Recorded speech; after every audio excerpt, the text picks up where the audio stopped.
Welcome to the Fabulous 413. I'm Khalees Smith. And I'm Monty Belmonte. All this week, NEPM is focusing on stories surrounding food insecurity. But today we're going to focus on those words themselves with word nerd Emily Brewster as we look at food words and their origins. She's walked the March for the Food Bank before with me. Is she going to this year? Well, we can hope she'll join us for at least part of those 43 miles, but we'll see. We've also got a Grammy winner coming to join us on the show. Mr. G, beloved by children nationwide, has both a new album and a new book, and he's doing a free show on Saturday in Northampton, so we'll talk to him about all of his adventures a little later in the show. But first, things are afoot over at the Iron Horse. Large, wall-demolishing big things. My name is Chris Freeman. I'm the executive director of the Parlor Room Collective, which is the organization that is reimagining the Iron Horse. And we were lucky enough to have you on our show to make that announcement. And now we're here in this space, which I haven't been into since 2019, maybe early 2020, but I think 2019. Early 2020 for me.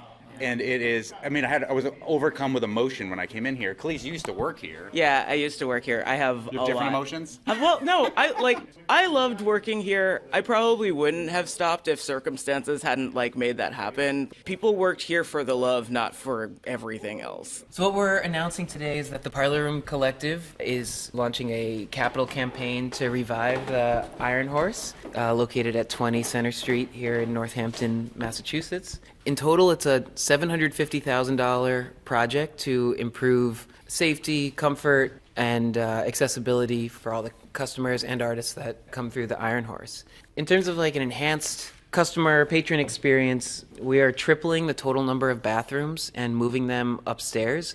And in order to do that, we're renting the adjacent space right next to here, so 18 Center Street. So that will be, as you see here in the drawings, this is where we are here. All this area is the next door space. So you see we'll punch 2 holes in the wall here, and we're actually going to move the bar out to 18, so it'll be kind of an outer bar area with all the restrooms in the back here. So we're going to be going from 3 restrooms to 9, I believe, here in total, including 2 fully ADA compliant restrooms. Yeah. So then if you move the bar, is that going to increase the capacity of people that would be able to come into shows? We're not sure exactly. Yeah. We're not sure, but we're hopeful we might be able to get a few more people back here. I'm Randy Kowalski. I'm the board president of the Parlor Room. We're also changing the kitchen layout and some things there, but the big change is anybody's ever gone to a show at the Iron Horse, especially one that's sold out, the big line out the front. Oh, yeah. And showing up at an hour and a half or 2 hours before the show just to get a decent seat. You'll come in before the show, and there'll be a pre-show bar that you can come into outside of the rain. And then, once sound check is over, we open the doors, people come in and fill up the place. But moving the bar is another interesting idea, too.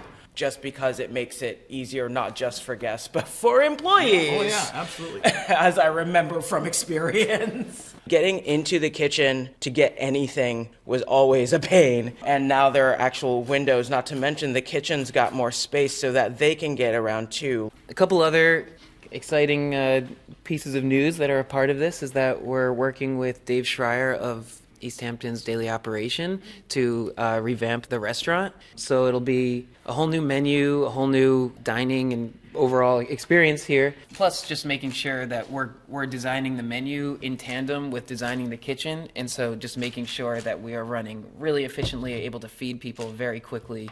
Our main goal is still to be a music venue first, but we want to make sure that we're a comfortable music venue and a great place to work. A couple other accessibility upgrades that we have. I already mentioned we're adding these 2 fully ADA compliant bathrooms. With this additional space here, we're doubling the total amount of handicap accessible space in the venue. So it'll go from currently around 1,200 feet of accessible space to 2,400. So then the artist improvements, one that's for everybody is the HVAC system. We're going to be doing a whole system to make sure that it's climate control and safety coming out of COVID. We understand how important it is to have not recycling air but fresh air coming in here and trying to make the place as safe as possible. So we'll be upgrading the sprinkler system and HVAC for a safer and more comfortable live music experience. We're really excited to use the bar over there too, even on non-show nights, to be able to host the Klezmer Night Out, which we love to have over at the Parlor Room, or our Bluegrass Jams or Irish Jams, which are these really fun kind of community building experiences that are hard to have at the Parlor Room because we can't sell drinks and things. So now it allows us to have these free things where folks can come in, play music, and also listen to great musicians and just have a good casual atmosphere and help fulfill our mission. In the basement, there's a number of artist improvements that we're looking at too. So we're redesigning kind of the layout of the basement. The green room will move to the opposite side of the basement and encompass the 2 bathrooms that are currently in the basement and try to make it one with a shower for artists. So huge upgrade in artist comfort. We also will be making the stage accessible for artists, and of course there's no sound system or anything like that in here right now too, so a brand new state-of-the-art sound system and lighting as well.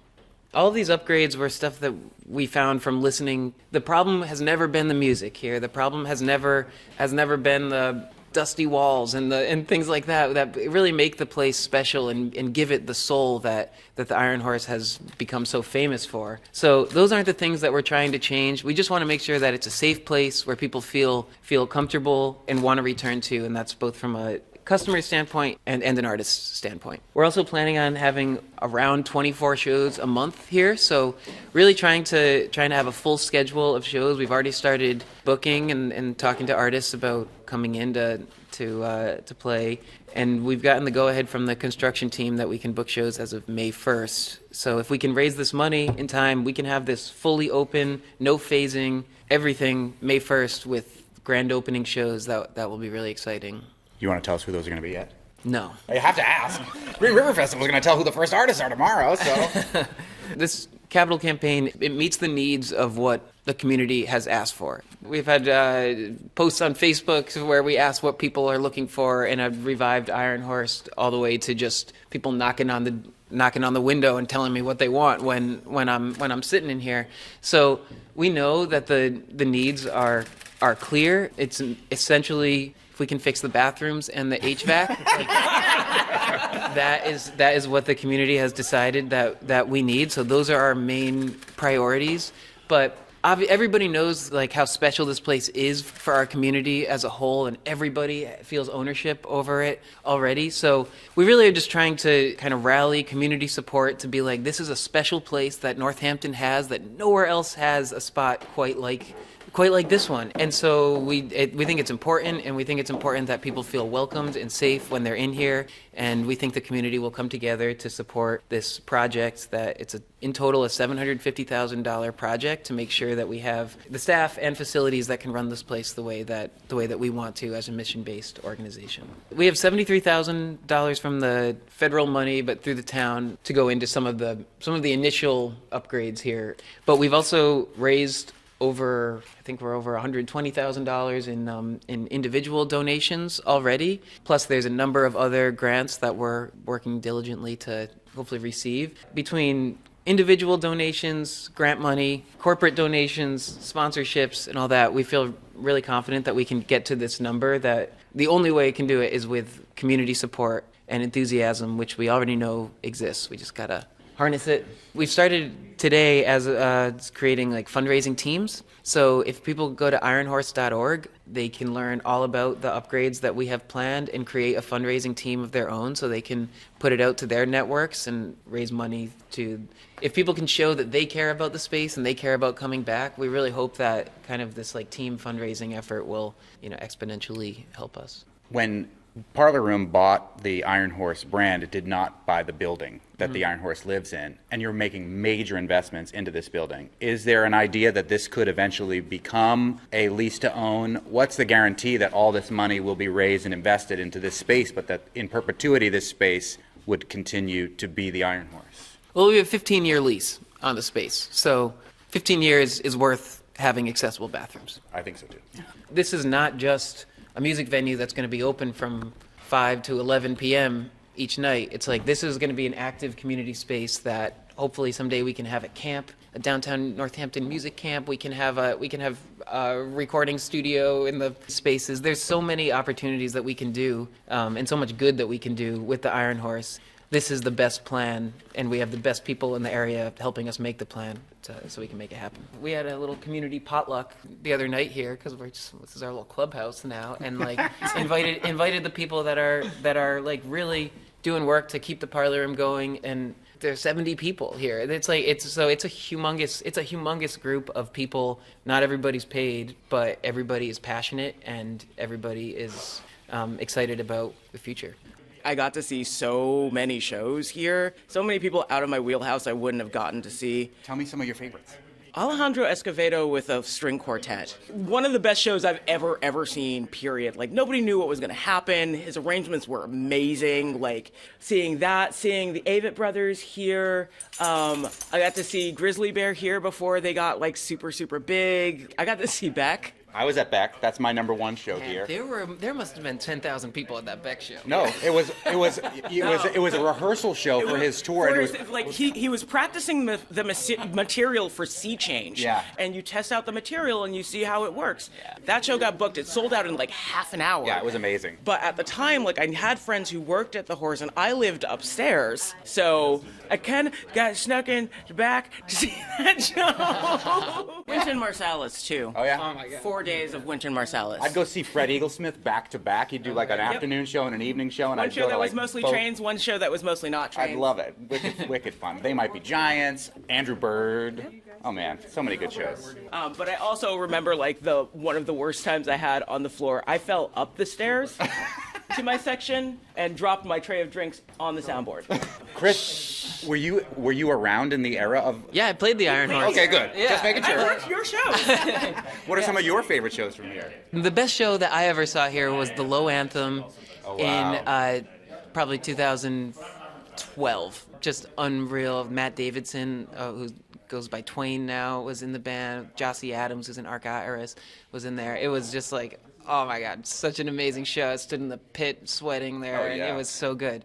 But my overarching Iron Horse memory is actually my dad bringing me here when I was probably a 8th grade or maybe a freshman in high school, and just me wanting to be a musician so badly, and sitting in one of the tables along the wall of pictures here on the left side of the room, and just looking at the opener and just thinking, if I can do that, if I can open a show at the Iron Horse, I have made it. Like that's the end. That's my end goal. And so it's like really funny coming in here and working at our little fold up tables to try to keep going, and feeling the like both myself then looking at that same stage now, but also with the like privilege and burden also of like trying to make this place, bring it back to something that could inspire that kind of feeling in a young artist. So I feel really honored to get to do that. Do you feel like you made it? I feel like we're making it now. I'm gonna give you a high five because you made it, man. Not only did you open here, but you're reopening it here. And this is Chris Freeman's band Parsons Field. We're hearing right now Chris Freeman, the director of the Parlor Room Collective, who are reopening the Iron Horse, and good luck to them. Large uphill battle, but we're sure they can make it. Up next, gearing up for the March for the Food Bank, we'll peel back the layers of some food words with our resident wordster from Merriam-Webster, Emily Brewster. But we will not comment on that condiment, that giant condiment in particular in front of the building. We don't talk about mayo. Should I sing the song? No, don't Find sing. out what we're talking about if you don't know in a little bit, but you're listening to the Fabulous 413 on 88.5 NEPM. No singing. I know that we have basically like German origin words for the living animals that we eat, and French origin words for that animal once it is dead and on a plate and or an ingredient. But it seems just overwhelmingly like our words for food and culinary things are French derived. Are there things that we do in a kitchen on a regular basis where the words are not French? Yeah, sure. Like the basic processes, Right. Bake is a word that comes from Old English. That's not from French. And also there's a whole slew of words that come from Italian. We should Right. not forget the Right. Italian-derived words that we have that are part of our culinary vocabulary. Yeah.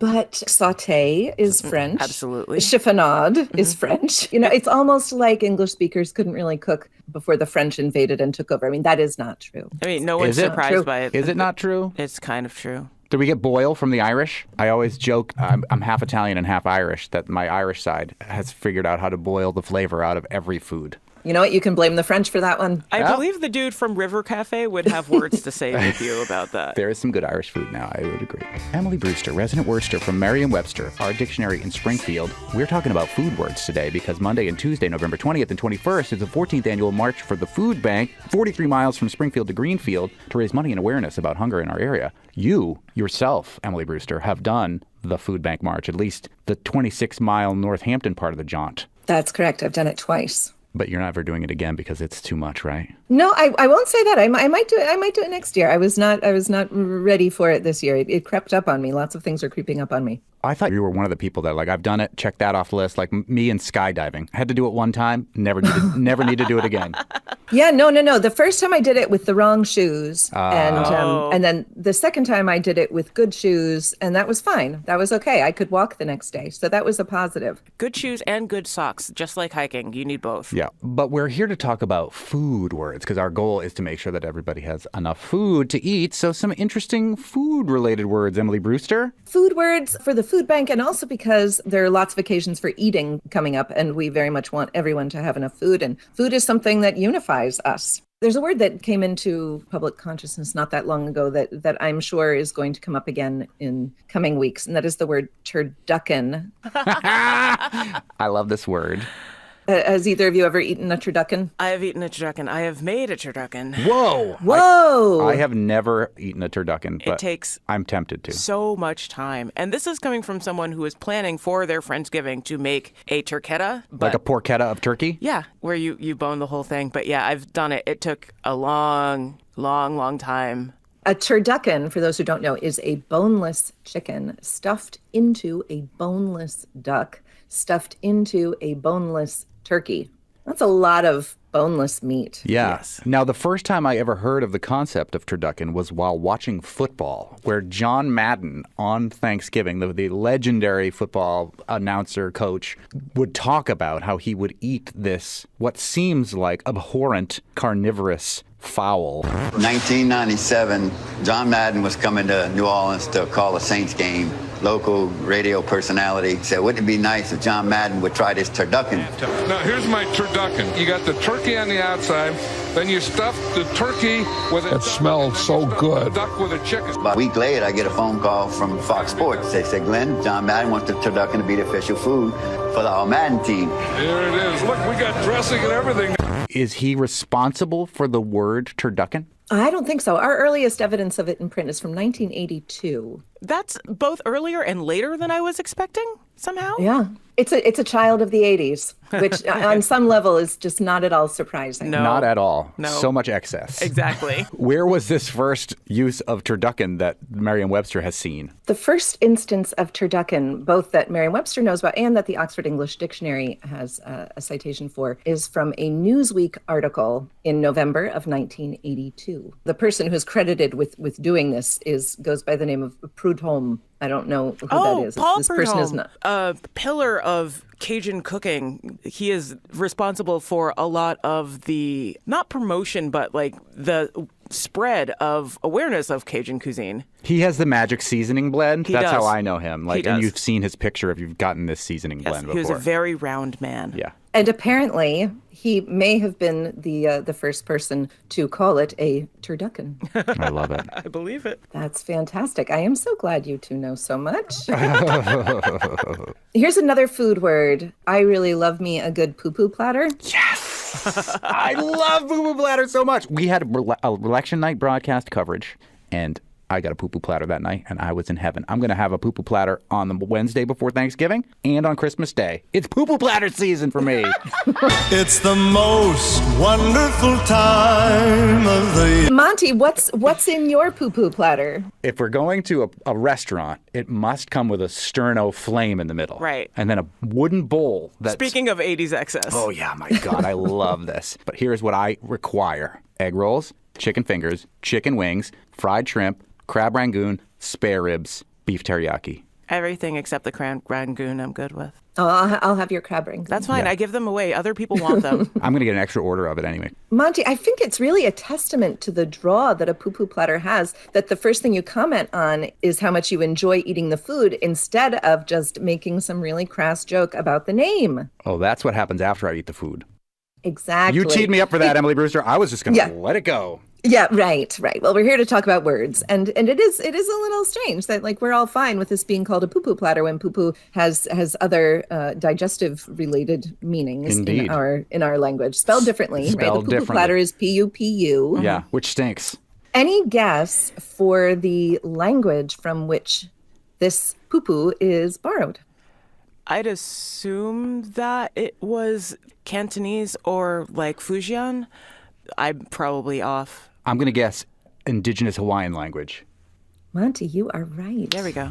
Because I know that this is more of a Polynesian-based thing. Exactly. Rather than an actual, like, mainland or Hong Kong area Chinese thing. Right. So, and I used to go to a restaurant in Dedham, Massachusetts called Tahiti. Oh, I remember Tahiti. That's where I would get my It was at the mall. poo-poo platter. It's very near the mall. Had giant Easter Island style heads in front of it. I'd get there with my Italian Nana and we would eat that poo-poo platter. Yes, and the word was borrowed into English. Earliest evidence that we have of the word in English is from 1950, which is also at a time that everything Hawaiian was of great interest to the colonizer. That's also the time of the rise of the tiki bar, so that totally makes sense. Yeah. Speaking of words stolen / borrowed from Polynesian. Yes. On to even something even more appetizing. This I'm being completely sarcastic in that it's denigrated, and I bet there are good versions of this out there, but it's tough. Aspic. I am not familiar with this aspect of the language. Aspic? It's gelatin. Like you make cold salads / like formed terrines with it. Yeah. Yeah. Our definition says a clear, savory jelly as of fish or meat stock, used as a garnish or to make a meat, fish, or vegetable mold. Wow, Yes. that's gross. It is gelatin. Yeah. It is straight up gelatin. And you mix it with broth when you want to use it in this form. And you layer your things like you'll see terrines. Those weird, gross Jell-O things you see from the 50s, they're trying to mimic what aspic does. Oh, my. And often, you found it as like the top layer for terrines in order to keep them at room temperature a little bit better. So that if you had like a salmon terrine that was, like it's salmon and it's cream and it's out for a little bit of time because you got it out at a party, a layer of aspic will keep it intact for longer. Khalees, I love listening to you talk about this. It's fantastic. Get Khalees going about food. Yeah. No, we really should do more of this. They became kind of trendy post-World War II. Apparently, an aspic is also called a perfection salad. Oh, because you're trying to put the pieces in the right place before it buzzes That's right. and explodes? They don't move around.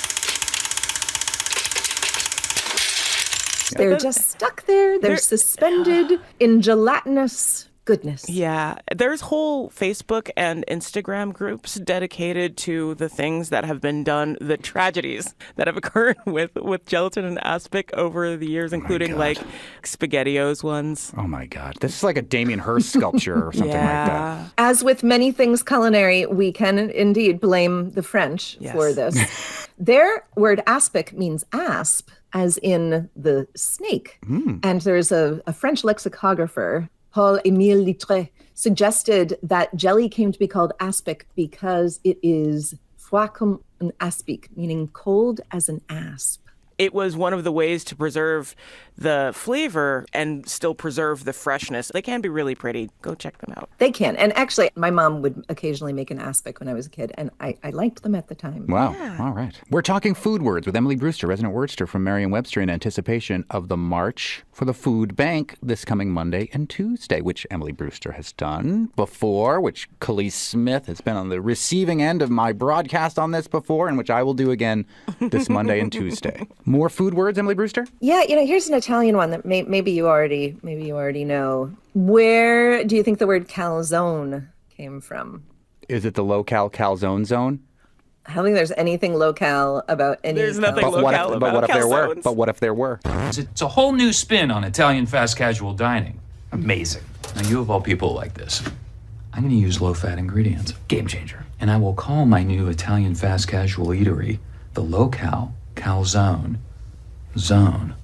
That idea is literally the greatest idea I have ever heard in my life. That idea is terrible. It's a joke from Parks and Rec. Oh, no, I don't know the origin of this. I also don't. I do know that when I was a kid, we mistakenly called stromboli calzone for most of my life until my very Italian uncle was like, this is not calzone. Calzone is folded pizza. Yes. What you are talking about, rolled up meat and cheese, is stromboli. We have all adapted in our Italian-Americanness to the more Italianness of that. Well, calzone, it's the singular form, of course, of calzoni, meaning pants.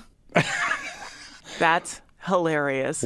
Pants. Culotte in French. Oh, yeah, Calzone. okay. You can hear a little bit of the same thing there. Yeah, and there's an Italian word for stocking calza, C-A-L-Z-A, that calzone is related to also, and also Latin calceus, meaning shoe. What does folded pizza have to do with pants? I don't know. Is this what this is like what Italian pants look like? I mean, if I we're am talking not a like connoisseur. Renaissance style pants, then I guess I can see it. Maybe. But another idea that's been proposed is that you can carry it around while you're walking in your pants. Like it's you don't need utensils, but I don't know why that means pants. You've heard of Northampton and Amherst's pita pockets. Now it's time for pizza pockets, right next to the locale calzone zone in downtown don't pizza Northampton. pockets already exist? Isn't it basically Totino's? Maybe, probably. They're a microwavable food stuff. Yeah. Probably also from the 80s. Loosely food Yeah, stuff. they come in a bag in the frozen section. Hot Pockets for sure. That all makes sense. A Hot Pocket is pizza in your pants. When you want a hot meal without a big deal, what are you gonna pick? Hot Pocket. Oh, goodness. I mean, it's a calzone that you could easily store in a pocket of your pants. It might be fun to bring calzone in my pockets on the march as like a little boost of energy. What's another food word, Emily Brewster? Tapas. Spanish. Yes.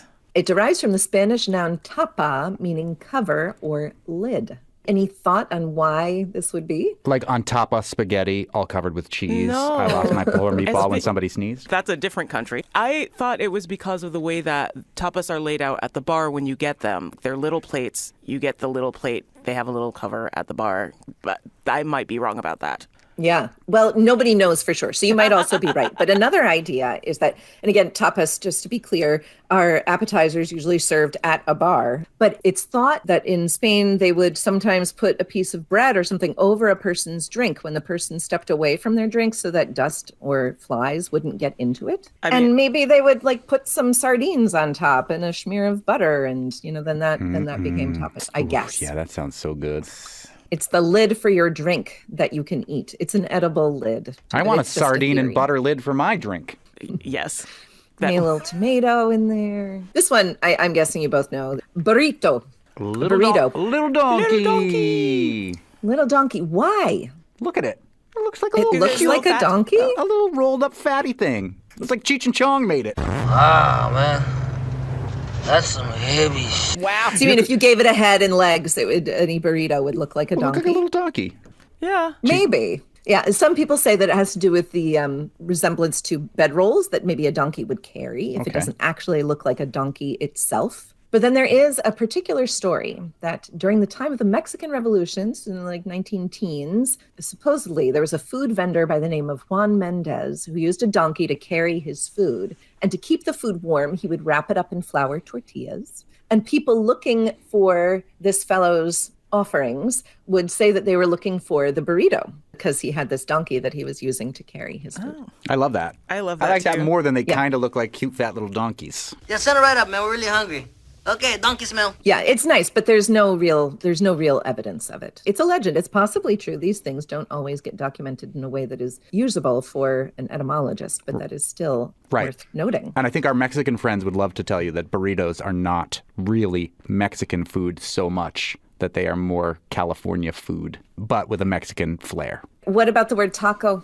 I do not actually know the origin of Me this. either. I'm trying to think of any other word in Spanish I know that would look like taco, but it's really just its own thing. It's its own category of glory. It exists in a dictionary all unto itself. Seriously, tacos are the best. My information tells me that in Spanish, taco, that word can also refer to a stopper, a plug, a billiard cue, a cleat, a shoe heel, and also to a taco, an edible taco. That word, the same word can apply to all those different things. All of the other ones have like an onomatopoetic kind of idea behind them that they make a click. Oh, yeah. A plug, a stopper, or like a... A little stopper for your hungry. Pool cue, heel, all those things make a little click. Maybe tacos, they click with So me. one of the more compelling theories is that the plug meaning is the connection between the edible taco and the other tacos. The idea is that in 18th century, Mexican miners would make explosive plugs by wrapping gunpowder in paper in a way that looked like a taco, like the food. First they made this explosive, they call it a taco because it's a plug and it's paper with gunpowder in it. And then they make something that looks like that to eat, and they also call it a taco, which means that a taco gets its name from an explosive. Which also makes a very clicking sound. Flavor-wise, it makes sense to me. This is the perfect tie-in because one of my favorite marchers for the food bank is Oaxacan chef Neftali Duran, who leads Team Taco on the March for the Food Bank to raise money for the work that they do there. And one year brought a giant, what looked like a Don't Tread on Me flag, but had a Sasquatch on it holding a taco. It was like the Sasquatch Don't Tread on Me taco. I love it. Now, It's he so may good. know another theory. There's another theory about the word taco, is that it is not Spanish at all, but that it comes from the Nahuatl tlajo, meaning half or in the middle. That makes way more sense. It sure does. It does make way more sense. And I wonder if he might have some inside knowledge about that in particular. Well, we're going to but ask him on the March me- for the Food Bank on Monday and Tuesday. Yes, dude. Well, thank you, Emily Brewster, for your years of service to the March for the Food Bank yourself on the march and raising money, and Merriam-Webster's involvement in supporting the food bank as well. And thank you for elucidating all of these food-related words for us in anticipation of the March for the Food Bank this Monday and Tuesday. So fun to talk about food with you, and thanks to all the marchers and to you, Monty, for making this march happen year after year. Our Hunger Awareness Week coverage is supported by Ted and Barbara Hebert of Teddy Bear Pools and Spas, but you may be wondering why we did not talk about the 800-pound jar of mayo in the room. A headline from WWLP. Giant mayo jar dropped off at Merriam-Webster in Springfield. The story continues. Kraft Foods delivered a giant jar of its real mayo to Merriam-Webster in Springfield last Tuesday. But why?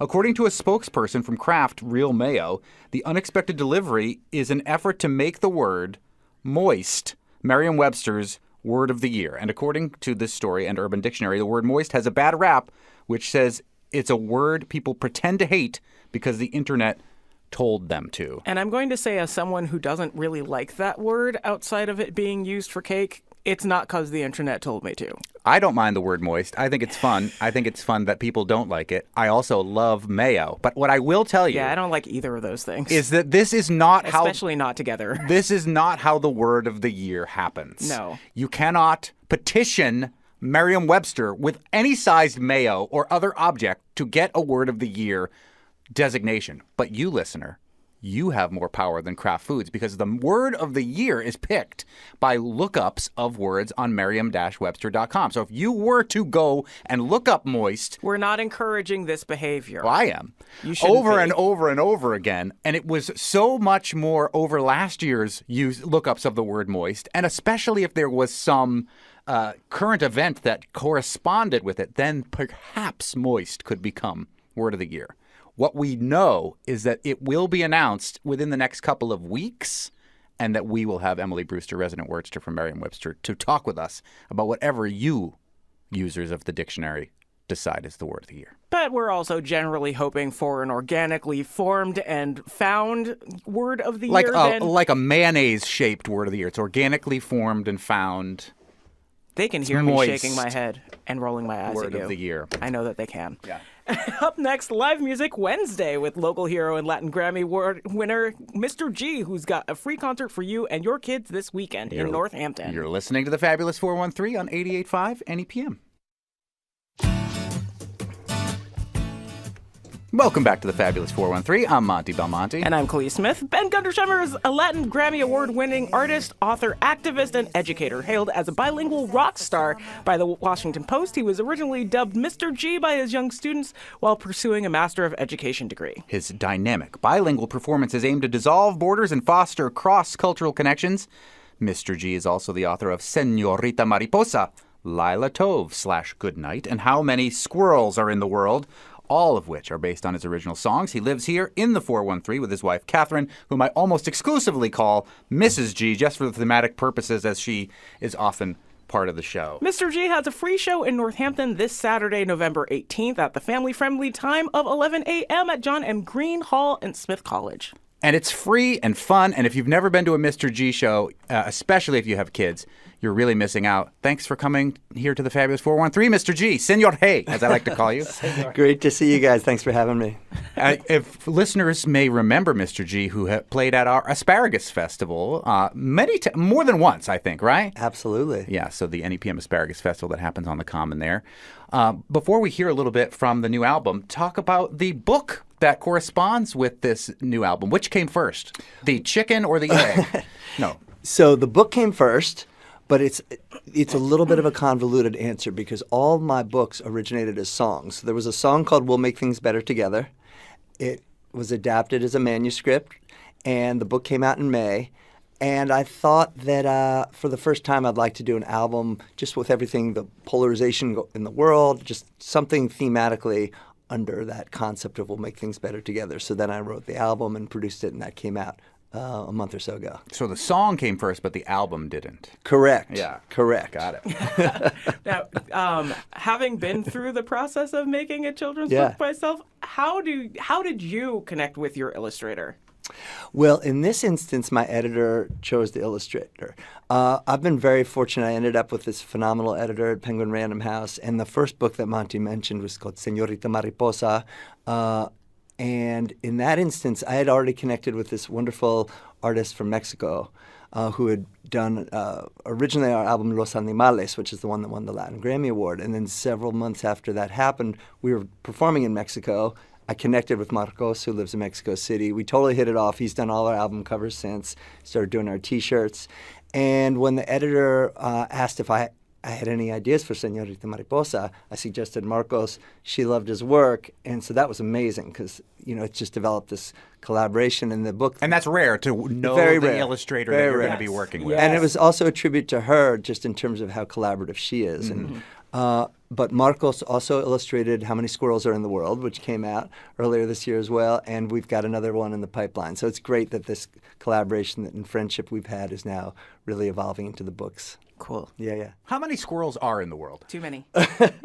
This is a question we've now taken to posing to kids at concerts. Yeah. And it's the degree of scientific inquiry is really fascinating. You'll get very specific answers like 47. Yeah. To 3 billion. It's just, but there's a lot of engagement on the topic. I love it as the topic. I love it for that reason. But I mean, this song has been out for a while, and the book is more recent. So, but have you ever talked to a scientist and tried to get an estimate about how many squirrels might actually be in the world? Okay, so when we played the Amherst Block Party last year, we announced this book was in the pipeline. Yeah. And after the show, she came up to me and told me that she is a squirrel scientist. Yes. So if anyone can get to the bottom of this question, It's she's someone in the 413. Perhaps a great guest. I think next time you come on, we have to bring on the squirrel scientist. Got to get to the bottom of it. Try to break this down. I feel like it's going to be your equivalent of the sun, like Why Does the Sun Shine song by They Might Be Giants, just the evolving answer of how many squirrels are actually in the world. Why does the sun really shine? The follow-up song to it. Yeah. Well, should we hear a song from? We should. Can we hear the song We'll Make Things Better Together? Because I think so many of us are hearing the news here on NPR and NEPM. And we often don't know what to do with it. And what I feel like so many times is I go to music when I don't know what to do with these kind of big and heavy, terrible things that are going on. And the book is a great way of talking about communities coming together. So maybe it's exactly what we all need. Happily. So just a little shout out to the illustrator of this book I didn't mention. Her name is Dao Phumirik, originally from Thailand. She lives in Denver now. And she just did a beautiful job bringing the words on the page to life. And on the album, it features Masamba Diop, who, I was going to bring up your collaboration with him. Okay, so just Masamba, as many of you know, is a wonderful talking drum master from Senegal. So there's actually a video on our site of us playing the song like the day I had written it when we were just like pulling it together. So, and if you've seen the movie Black Panther, that's Masamba making all that cool sound. So, all right, so here's just the unplugged version.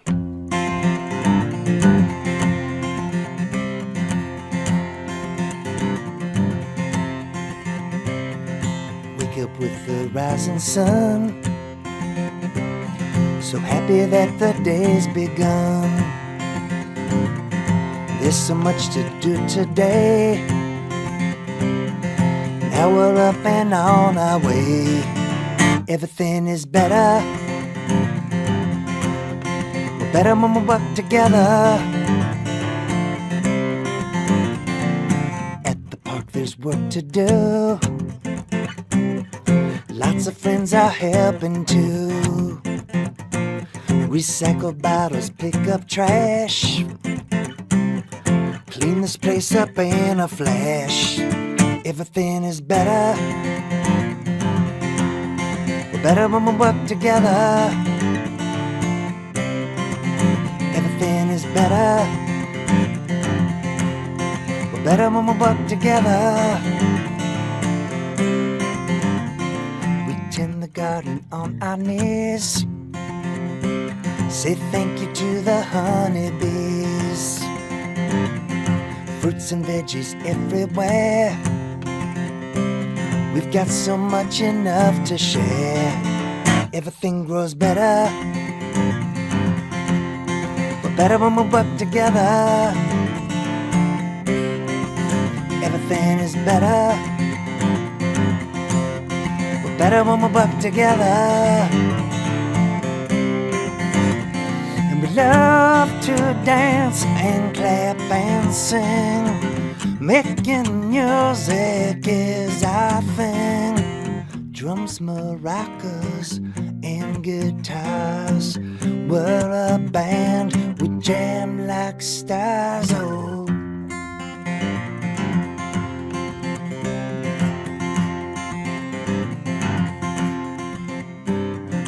look up at the setting sun. Celebrate all that we've done. Everything we did today is a first step, we're on our way. Everything is better. Yeah, we're better when we work together. The world is better. Yeah, we're better when we work together. The world is better. Oh, we're better when we work together. We'll make things better. Better when we work together. Yeah. Oh.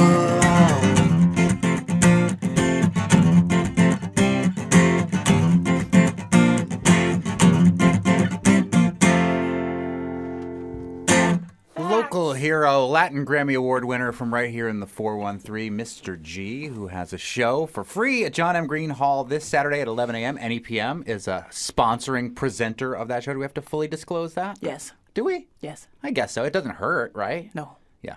Anyway, we're going to talk more with Mr. G in just a little bit about his work with the U.S. Forestry Service and Reading is Fundamental, about his books and albums, and the concert this Saturday. You're listening to the Fabulous 413 on NEPM.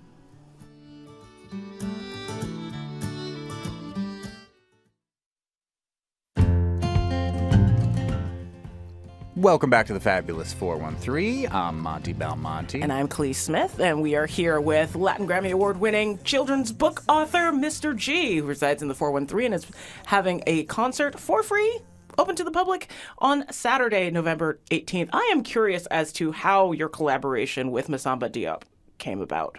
I owe that to my neighbor, Tony Vaca, who's a long-standing a local legend of drumming. Yes. Well said. And Masamba Diop, if you missed it earlier, is an awesome talking drumming drummer, and he is responsible for large swaths of the Black Panther score and soundtrack. Mm-hmm. Yeah. So Tony has spent a lot of time in Senegal, and he told me he has this long friendship with Masamba and a lot of Senegalese musicians. Brought him by the house one day, thought we'd hit it off, and sure enough, I live on a dead-end road in Whately, so I look out the window and here's Masamba coming up my driveway. And if you haven't seen him, he's 6'4", probably, and dressed in full, West African regalia. I was like, all right, this is a different day, and we just hit it off and been friends and collaborators ever since. We've done a lot of gigs together and also some recording. I mean, the best of friends are the ones who bring like musicians you've never really met to your house to like so that you can hang out and jam. That's Totally. just my feeling. Absolutely. So shout out to Tony for the introduction. You have a new album that is streamable through your website, We Make Things Better Together, which corresponds with the book that came out this year as well. And the How Many Squirrels Are in the World, a new book this year too, right? Absolutely. Yeah. And the album's available on Spotify and Tidal and Apple Music, everywhere. Weird for you not to have a physical copy of the album? I've gotten a little used to it, but I'm still so old school. I'm such a vinyl guy Me that too. without a tactile object, it all feels a little bit. I mean, like, I definitely know people who have like those Fisher-Price like record player things, and I kind of wish they would come back more in force so that younger people That could actually would be get good for the used kids' to- music scene. to be into vinyl if vinyl is going to be a thing. Yeah. Make those wicked floppy like vinyls that would come like in a cereal box or in a newspaper. You remember those? yeah. Those were great. Yeah, Anyway, you've been working with the nationwide reading organization, Reading is Fundamental. Tell us about that relationship. So this is wonderful. Reading is Fundamental, which people are probably familiar with. It's a prominent literacy organization chose We'll Make Things Better Together, the new book, to kick off their national school campaign. That's wicked cool. And is that this year or is it coming? That just happened. Wow. Yeah. That's great. So it's been very exciting to have some of these partnerships. And, to your point about physical object, this has been one of the many things that's been nice about the book, because it's an actual tactile object that, we can all hold. And floppy handle. record in the next edition of the book. You pull it right out, put it on that Fisher-Price Everyone's record all player. about the QR code, which I can't get excited about either. I have to say, that's one really nice thing about children's books is that they're so much better. Although you can get digital versions of them, they are so much better and so much more easy to be interactive when you have them in like person to hold. Absolutely. You've also teamed up with the U.S. Forest Service with some of your books. Tell us about that relationship. Well, that really came about. For years, we were doing an event pre-pandemic on Capitol Hill for this wonderful little environmental group called Moms Clean Air Force, big rallying day where we would perform, kind of get kids and families all fired up who were there for a big lobbying day. And then like Nancy Pelosi or Cory Booker would speak, and then everyone would lobby their respective congresspeople. And ultimately, we connected with the U.S. Forest Service. A lot of our songs and books have environmental themes, and now we're partners with them. And so we play an annual event at the Smithsonian, and they now have us for Pollinator Week every year, which is really great. So focus on Señorita Mariposa and all these cool tie-ins with those guys. It's been really wonderful.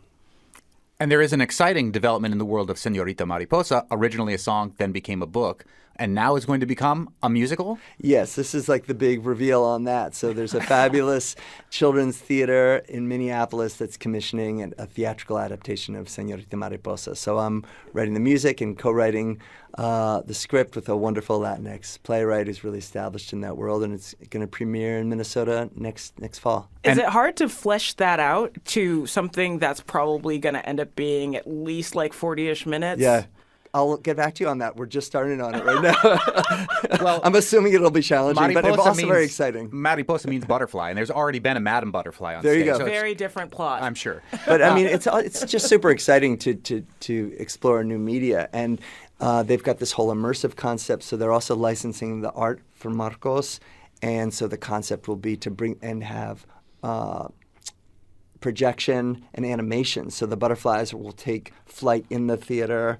And so I think it's going to be this really cool multimedia immersive thing. But the actual script, I'll get back to you because I got to start working on it. And it's such a great book and song because it does chart the migration of these butterflies that know no borders. Yes. And it really brings us all together, which is kind of like the theme of your most recent album and book, and is what will happen on Saturday at John M. Greene Hall at Smith College, a free concert. Sponsored by New England Public Media. Thank you, Mr. G Thank you. from Whately, Latin Grammy Award winner from right here in the 413. Thank you so much for joining us today. Great to see you. Thanks for all your support. Sure, and do go out and check out his free concert on Saturday, November 18th at John M. Greene Hall. Tomorrow on the Fabulous 413, Hunger Awareness Week continues when we talk with students for anti-hunger who are addressing issues of food insecurity with the student body at UMass. You can hear how their many programs are helping the small cities work of folks on campus A reminder that our Hunger Awareness Week coverage is sponsored by Greenfield Cooperative Bank. You can find more stories about hunger and learn more about the Food Bank March next week at nepm.org/hunger. And we'll have a chat with multidisciplinary artist Cornmo, who is taking a break from heavy metal greatness to play a show at Gateway City Arts this weekend. And our weekly chat with Congressman Jim McGovern, who is marching the entire 43 miles of the March for the Food Bank like he does every year. Got a question for the representative? Email us at thefab413@nepm.org. I'm Monty Belmonte. I'm Khalees Smith. We'll see you tomorrow on the Fabulous 413.